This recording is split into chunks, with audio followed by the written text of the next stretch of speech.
Hello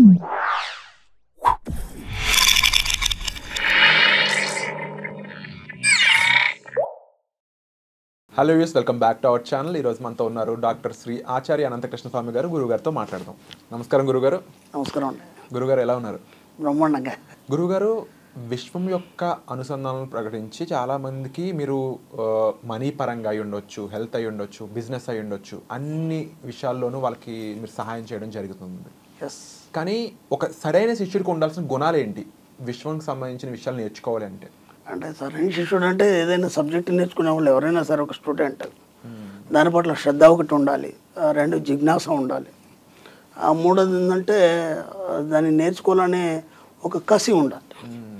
అప్పుడు ఎలా ఉంటుందంటే మనము ఒక సబ్జెక్ట్ చెప్పినాము, ఆ సబ్జెక్ట్ని మనం పరిశోధించకుండా ఇది ఉంది లేదని మనం డిసైడ్ చేయలేము. ఎప్పుడైతే మనం దాని పట్ల మనం ఆసక్తి జిజ్ఞాస కనపరిచినప్పుడు ఏమవుతుందంటే లోతుకి వెళ్ళడం జరుగుతుంది. లోతుకి వెళ్ళినప్పుడు అది నిజమో కాదని తెలుస్తుంది.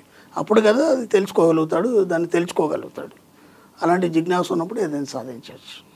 ముఖ్యంగా అంటే విశ్వానికి సంబంధించిన విషయాలు తెలుసుకుంటూ ముందుకు వెళ్తున్న టైంలో ప్రతి ఒక్కరు కూడా నా లైఫ్లో ఈ ఒక విషయం కోసం నేను నేర్చుకుంటున్నాను ఈ సబ్జెక్ట్ని, ఇంకా క్లియర్గా చెప్పాలంటే నాకు ఇంత డబ్బు కావాలి, దానికోసం విశ్వానికి సంబంధించిన విషయాలు నేర్చుకుంటున్నాను అని అనుకుంటూ ఉంటారు. కానీ ఎక్కువ మంది ఆ అంశాన్ని ఫైనల్ ఏదైతే అవుట్పుట్ ఉంటుందో దాన్ని రీచ్ అవడంలో ఫెయిల్ అవుతుంటారు. ఎందుకు ఫెయిల్ అవుతుంటారు అంటే ఎక్కడ ఎలా ఉంటుందంటే అండి, అప్పుడు ఒక స్టూడెంట్ ఒక ఐఏఎస్ స్టడీ చేస్తున్నాడు ఏదైనా, ఇప్పుడు ఒక దాని మీద ఒక పిహెచ్డి స్టూడెంట్ ఉన్నాడు, అతనికి ఇంకేం పని ఉండదు, అది తప్ప ఇంకో వేరే పరిశోధనలు కానీ వేరే ఆలోచనలు కానీ ఉండవు.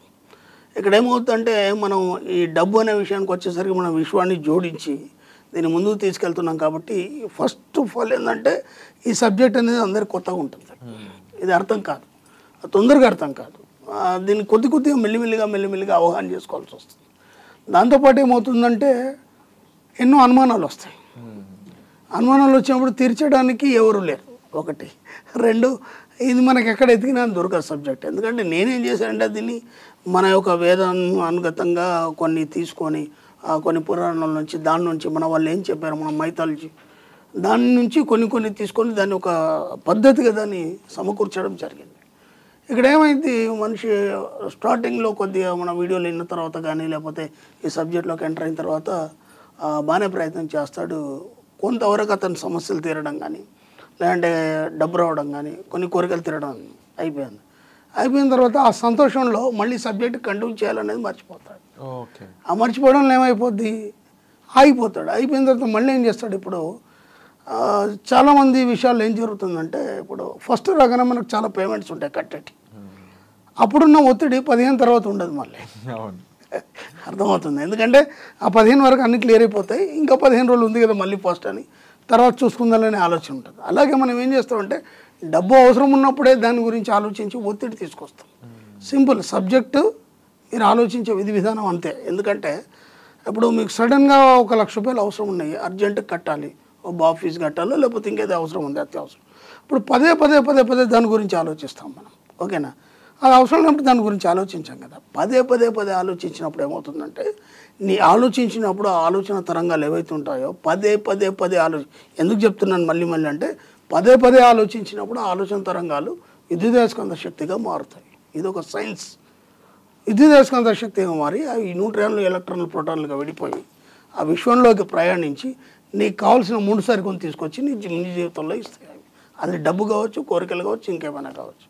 కాబట్టి నువ్వు ఎప్పుడు దాన్ని ప్రయత్నం చేస్తున్నావు అంటే ఒత్తిడి ఎప్పుడైతే తీవ్రత ఎప్పుడైతుందో దేని మీద అయితే పెడతావు, అది డబ్బు కావచ్చు, నీకు కావాల్సిన ఏదైనా వస్తువు కావచ్చు, ఏదైనా కావచ్చు, అప్పుడు మాత్రమే సాధ్యమవుతుంది. ఎలా సాధ్యమవుతుంది? ఇప్పుడు చెప్పిన తీరుని బట్టి సాధ్యమవుతుంది. అందుకే అప్పుడే ప్రయత్నం చేస్తాడు, అప్పుడే సాధ్యమవుతుంది. మళ్ళీ అవసరం తీరిపోయింది కాబట్టి దాని వైపు ఆలోచించాడు కాబట్టి మళ్ళీ ఫెయిల్ అవ్వడం జరుగుతుంది.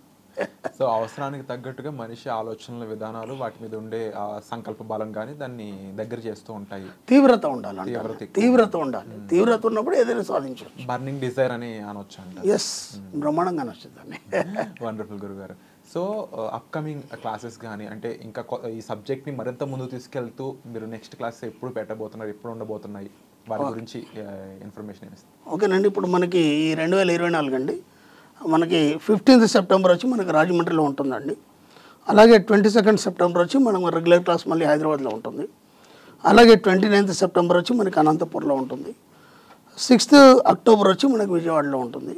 అలాగే 27th అక్టోబర్ వచ్చి మనకి బెంగళూరులో ఉంటుంది. వీలైనంత తొందరగా మనం ఎన్రోల్ చేసుకోండి, ఎందుకంటే రష్గా ఉన్నాయి క్లాసెస్, జనాలు చాలా పెరిగారు, అందరికీ డబ్బు మీద అవగాహన వచ్చింది, దాంతోపాటు సంపాదించాలనే కసి వచ్చింది. ఇంత ఉందంటే ఏదోలాగా జీవించడం అనేది ఒకటి అలవాటు అయిపోయింది. మన వీడియోలు చూసిన తర్వాత, చాలామంది అచీవ్మెంట్స్ చూసిన తర్వాత అందరికీ ఒక రకమైనటువంటి కసి కూడా వచ్చింది. అన్నీ సంపాదించాలి, అన్నీ ఆనందంగా అనుభవించాలనే కోరికలు వచ్చింది. దానికి పడ్డ డబ్బు ఎలా సంపాదించాలనేది కూడా మన క్లాస్లో చాలా మనం ఎన్నో అచీవ్మెంట్స్ చూస్తున్నాం. వీలైనంత తొందరగా ఎన్రోల్ చేసుకోండి. తప్పకుండా గురువు గారు. అండ్ ఈ విషయాలు ఎంతోమందికి ఇంకా తెలియాల్సిన అవసరం ఎంతో ఉంది. మీ ద్వారా మరిన్ని వీడియోల ద్వారా ఈ విషయాలు అందరికీ తెలియజేయాలనేదే మా సంకల్పం కూడా. ఖచ్చితంగా. Thank you.